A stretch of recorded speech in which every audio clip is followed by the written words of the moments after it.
दोस्तों इस वीडियो में हम लोग देखने वाले हैं आप लोग के डीएलएड सेकंड सेमेस्टर के गणित में जो पहला इकाई है, पहला यूनिट है, पहला टॉपिक है 3 अंकों तक की संख्याओं का लासा एवं मासा अभाज्य गुणनखंड विधि एवं भाग विधि से।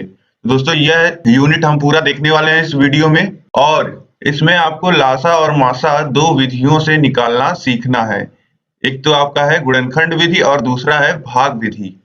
तो दोस्तों इसमें हम लोग जो सीखेंगे वह है गुणनखंड विधि से 3 अंकों तक की संख्याओं का लासा और भाग विधि से 3 अंकों की संख्याओं का लासा, फिर गुणनखंड विधि से 3 अंकों की संख्याओं का मासा और भाग विधि से 3 अंकों तक की संख्याओं का मासा। तो यह 4 चीजें हम सीखने वाले हैं दोस्तों इस वीडियो में। अब यहाँ पर 3 अंकों की बात हो रही है बार बार, तो ये जान लीजिए 3 अंक मतलब कि जैसे 145 है आपका, इसमें 3 अंक आते हैं। तो इसी तरीके की संख्याएं आपको दी जाएंगी और इन्हीं का लासा और मासा आपको ज्ञात करना रहेगा, या तो गुणनखंड विधि से या फिर भाग विधि से। अब दोस्तों यह चारों चीजें जानने से पहले हमारे लिए सबसे अधिक आवश्यक जो है जानना वह है लासा और मासा होता क्या है, यह जानना है। और मैं इस तरीके से आपको लासा और मासा बताऊंगा जैसा आज तक अभी तक आपको किसी ने नहीं बताया होगा। लासा मासा का पूरा कॉन्सेप्ट आप लोग यह तो सीख लेते हैं कि निकालना कैसे है, लेकिन यह नहीं सीख पाते हैं कि यह होता क्या है एक्चुअली में, जिससे आपको आइडिया नहीं लग पाता है। जब आपको एक आइडिया लग जाएगा कि लासा मासा होता क्या है, तब आपके दिमाग में जो कॉन्सेप्ट है वह और अच्छे से बैठ जाएगा और आप कभी भूलेंगे नहीं। तो चलिए हम लोग देखते हैं लासा और मासा होता क्या है। देखिए लासा यानी कि लघुत्तम समापवर्त्य, इसे अंग्रेजी में लीस्ट कॉमन मल्टीपल अर्थात एलसीएम कहा जाता है। दी गई संख्याओं का लासा ज्ञात करने से तात्पर्य होता है कि वह छोटी से छोटी संख्या प्राप्त की जाए जो दी गई संख्याओं से पूर्णतः विभाजित हो जाए। माना कि ऐसी संख्या ज्ञात करना है जो 2, 5, 10 से विभाजित हो जाए तो वह क्रमशः 10, 20, 30 इत्यादि अनंत संख्याएं होंगी, किंतु इनमें छोटी से छोटी अर्थात सबसे छोटी संख्या 10 है। अतः लासा ज्ञात करने के लिए इनमें से सबसे छोटी संख्या अर्थात 10 लिया जाएगा। अतः 2, 5, 10 का लासा 10 होगा। अब दोस्तों इसे आप नाम से समझिए, जैसे लिखा है लघुत्तम समापवर्त्य।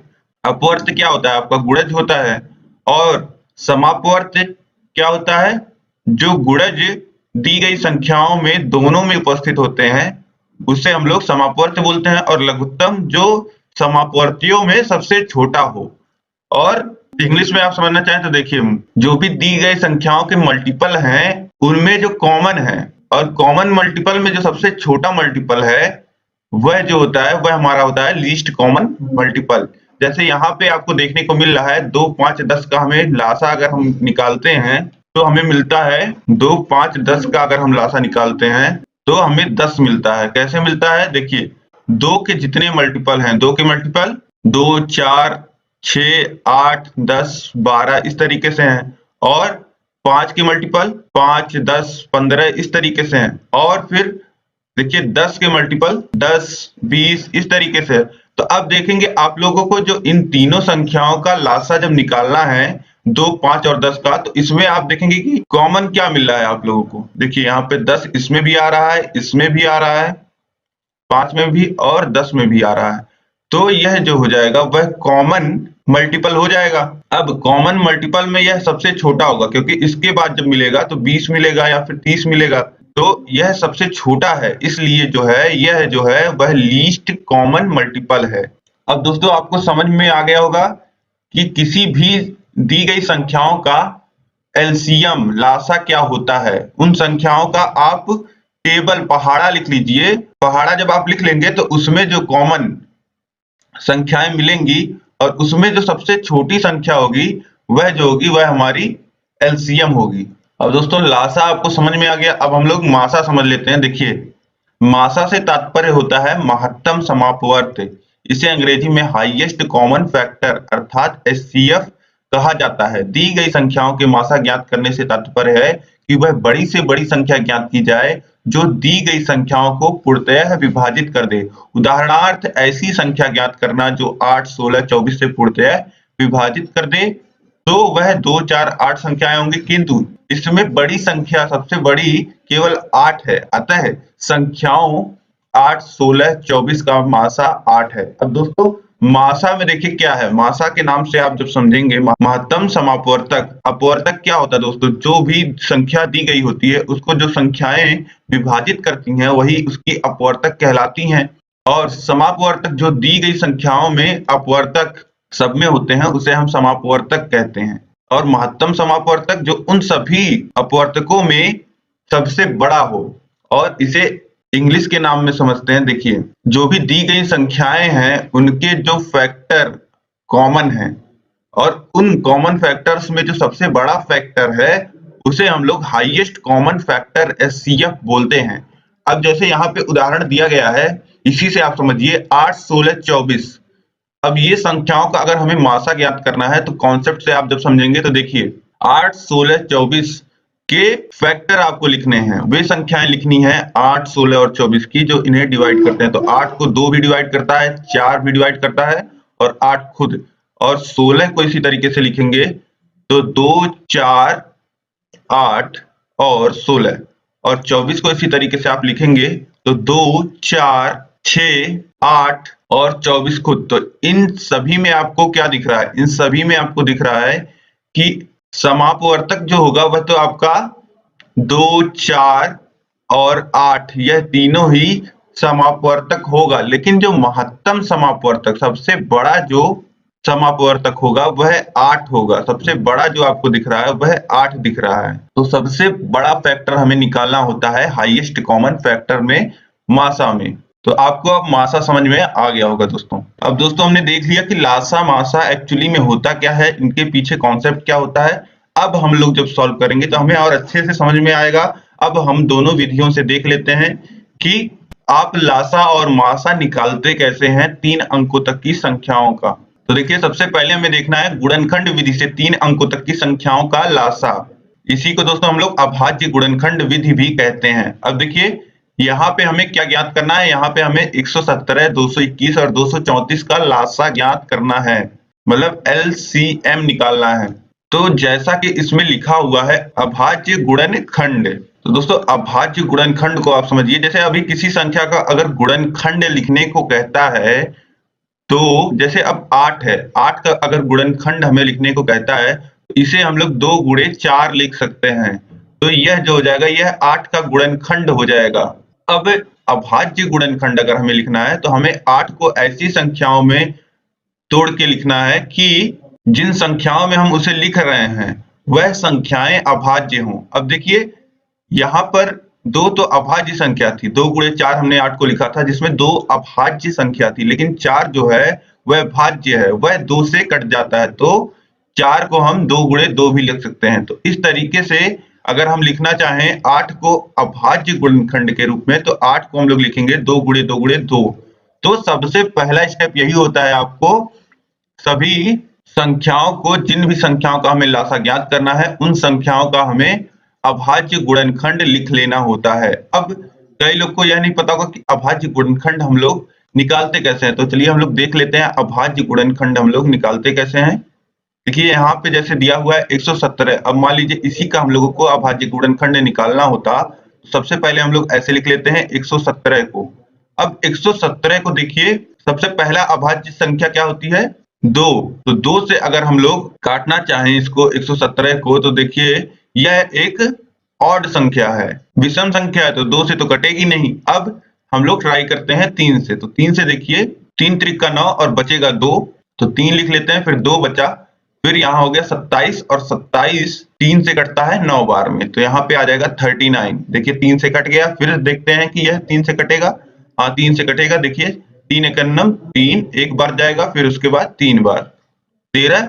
अब देखिए 13 जो होता है वह अभाज्य संख्या होती है, मतलब किसी से नहीं कटेगी तो सीधे 13 से काट देते हैं। अब देखिए यहाँ पे हमें 117 का अभाज्य गुणनखंड मिल गया। देखिए 117 को जो हम लोग लिख सकते हैं, 117 को लिख सकते हैं 3 गुणे 3 गुणे 13, यही यहाँ पे लिखा हुआ है। यहाँ पर आप देख सकते होंगे लासा निकालते समय यही अभाज्य गुणनखंड होता है। देखिए अब 17 को हम लोगों ने गुणे के रूप में ऐसे लिख लिया, ऐसे तोड़ लिया कि अभाज्य संख्याओं का गुणा हो करके हमें 117 मिल जा रहा है, यही है अभाज्य गुणनखंड।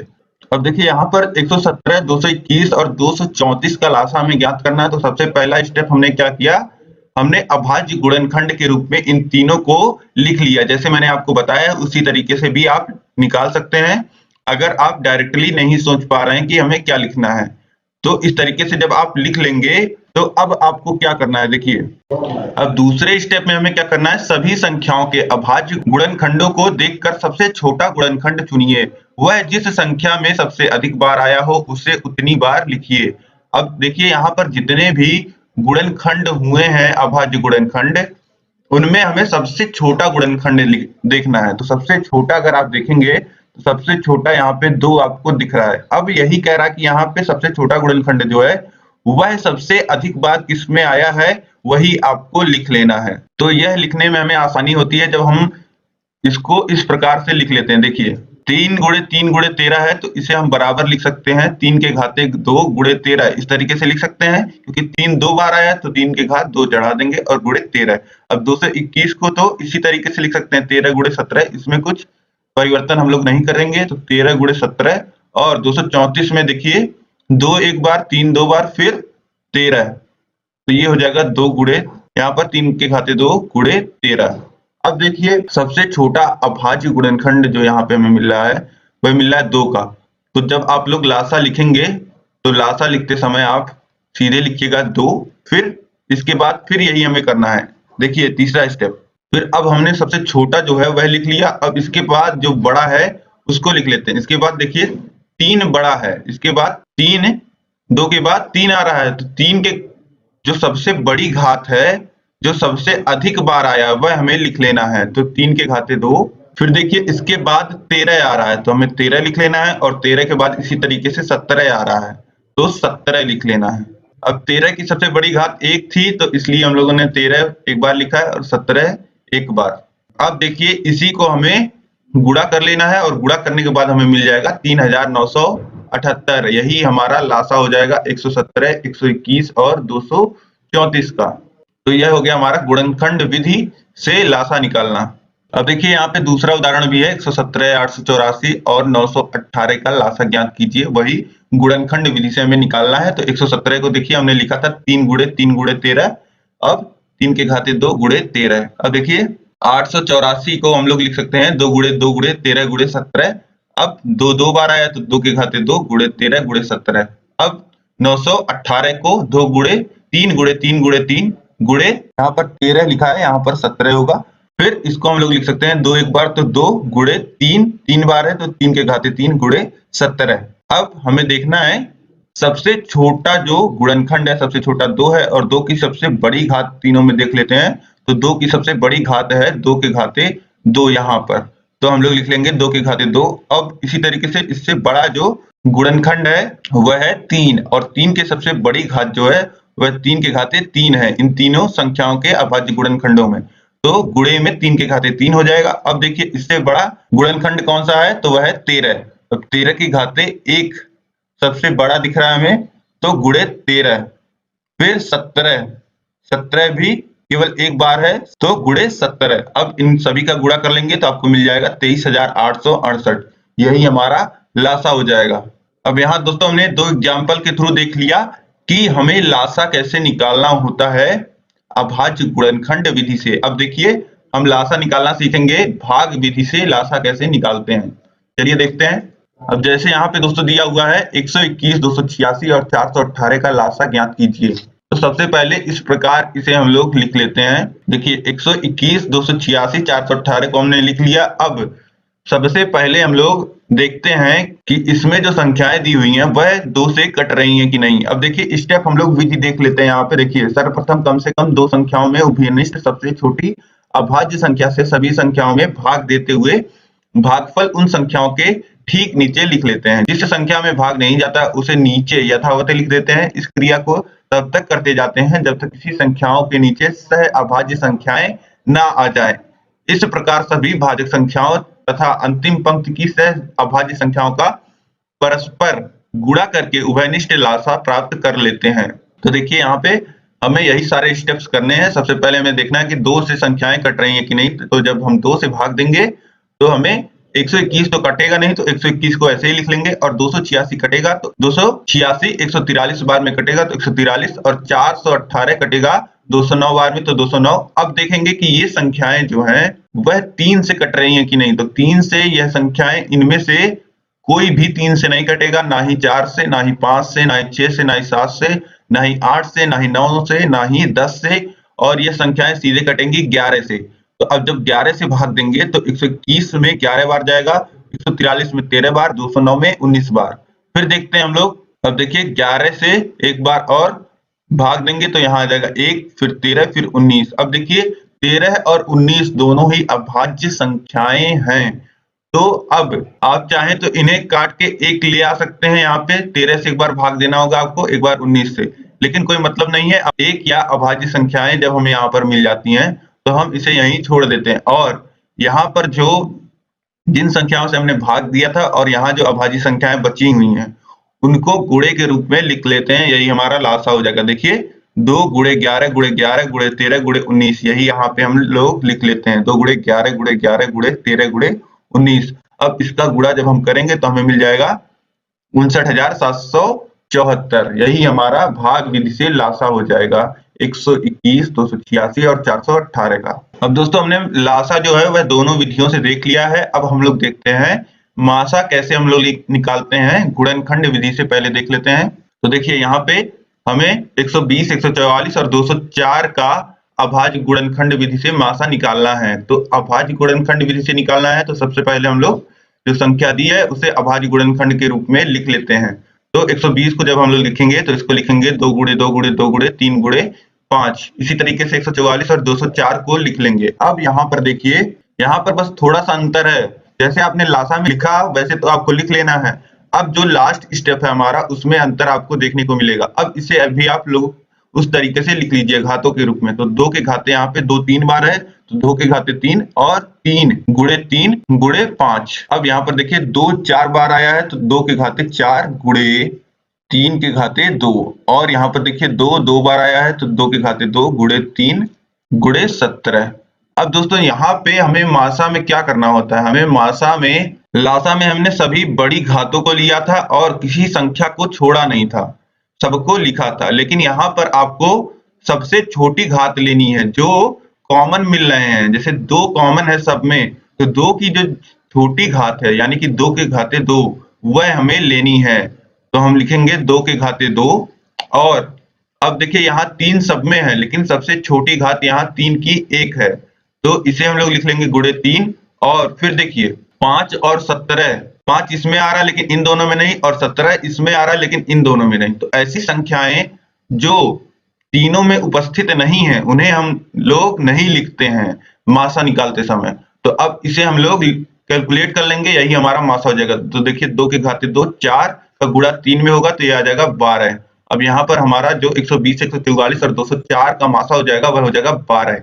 तो आपने समझ लिया होगा अंतर जो है वह यही लिखते समय है। जब हम लोग ये लिखते हैं वहां बड़ी घातों को लेते थे और सभी संख्याओं को लिखते थे, यहाँ छोटी घातों को लेंगे और उन्हीं संख्याओं को लेंगे जो दी गई सभी संख्याओं में उपस्थित हों। अब ये हो गया दोस्तों मासा आपका गुणनखंड विधि से। और अगली विधि हम लोग देख लेते हैं, भाग विधि है। भाग विधि से देखिए मासा कैसे निकालते हैं। अब 3 संख्याएं यहाँ पे दी हुई हैं, 671, 781 और 1441। इन्हीं का हमें भाग विधि से मासा निकालना है। देखिए सबसे छोटी संख्या इन तीनों संख्याओं में क्या है, 671। तो 671 से हम लोग जो दूसरी बड़ी संख्या है उसमें भाग देते हैं। तो 671 से जब 781 में हम लोग भाग देंगे तो एक बार जाएगा और रिमाइंडर बच जाएगा हमारा 110। अब 110 जो हमारा रिमाइंडर बचा है उससे हम लोग जो भाजक है, जो पहली बार जिसे हमने भाग दिया था 671, उसमें भाग देंगे। तो 110 से फिर 6 बार भाग जाएगा तो रिमाइंडर बच जाएगा 11। अब 11 जो रिमाइंडर बचा वो इससे पहले जो भाजक था 110 उसमें हम लोग भाग देंगे। तो 11 से जब 110 में हम लोग भाग देंगे तो 10 बार में पूरा कट जाएगा, शून्य आ जाएगा। अब यहाँ जो भाजक है जिससे यहाँ पे हमें शून्य प्राप्त हुआ है उससे हम लोग भाग देंगे जो तीसरी संख्या यहाँ पे है। अगर 2 ही संख्याएं होती तो यह हमारा जो होता वह मासा हो जाता 11। लेकिन अब देखिए तीसरी संख्या भी है तो तीसरी संख्या भी पूरी तरीके से कटनी चाहिए 11 से, तभी यह 11 जो होगा वह हमारा मासा होगा। तब देखिए 11 से भाग देते हैं 1441 में, तो 11 से जब भाग देंगे 1441 में। तो देखिए 11 से एक बार में 11 और रिमाइंडर बचा 3, फिर यहाँ से ऊपर से 4 ले आएंगे और फिर देखिए 3 बार जाएगा तो यहाँ 33, फिर 34 में से 33 जाएगा तो 1 बचेगा, फिर यहाँ से ऊपर रिमाइंडर 1, अब यहाँ आ गया 11, फिर एक बार में 11, फिर 0। अब देखिए यहाँ पे 0 आ गया 11 से किससे भाग देने पे, 11 से भाग देने पे। तो हमारा जो मासा हो जाएगा वह 11 हो जाएगा।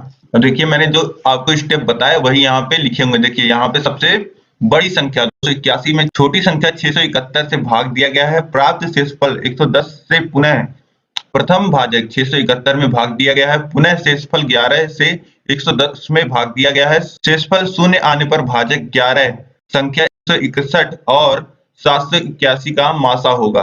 अब संख्या इसमें 11 से भाग दिया गया है, शेषफल 0 आने पर अंतिम भाजक ही अभीष्ट मासा होगा, अतः उपरोक्त दी गई संख्याओं का मासा 11 है। तो इस तरीके से दोस्तों हम लोग भाग विधि से मासा निकालते हैं। अब मासा और लासा के विषय में 3 महत्वपूर्ण बातें आप लोग जान लीजिए।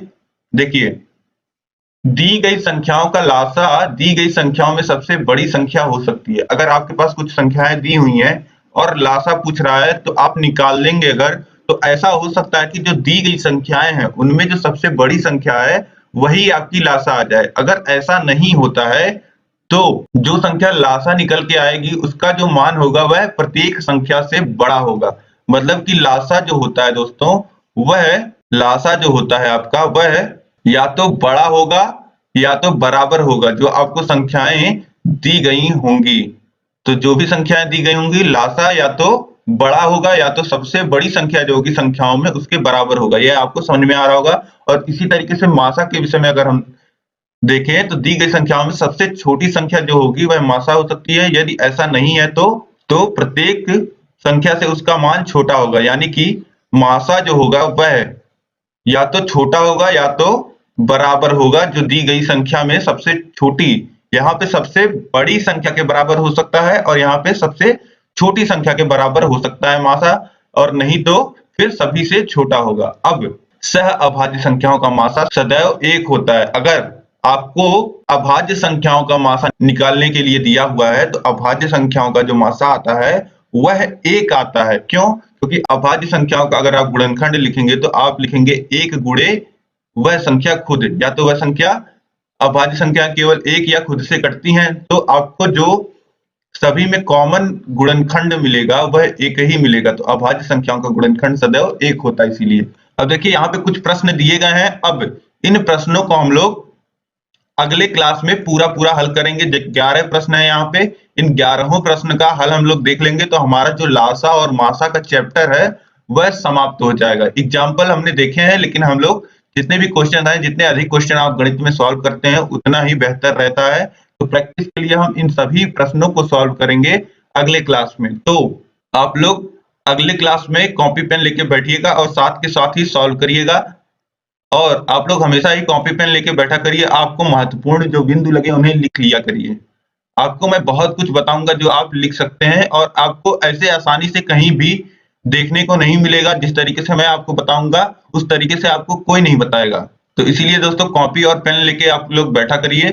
और अब आप लोग इस वीडियो को लाइक कर दीजिए, अपने दोस्तों में शेयर कर दीजिए अधिक से अधिक, और कमेंट करके आप मुझे बताइए कि आपको वीडियो कैसी लगी और आपको समझ में आ रहा है या नहीं आ रहा है। नहीं आ रहा है तो क्या नहीं समझ में आ रहा है वह आप कमेंट कीजिए। और अभी तक आपने चैनल को सब्सक्राइब नहीं किया हुआ है तो सब्सक्राइब करके बेल आइकन पे क्लिक कर लीजिए। और जितनी भी लेक्चर्स होंगे मैथ के सभी लेक्चर्स को मैं एक प्लेलिस्ट में डालूंगा और उस प्लेलिस्ट की लिंक जो है आपको इसी वीडियो के नीचे डिस्क्रिप्शन बॉक्स में या फिर ऊपर आई बटन में आपको देखने को मिल जाएगी। तो आप लोग को वीडियो खोजना नहीं पड़ेगा, परेशान नहीं होना पड़ेगा। और जो भी आपके सवाल सुझाव हो वह मुझे कमेंट करके बताइए। और वीडियो पूरा देखने के लिए आपका बहुत बहुत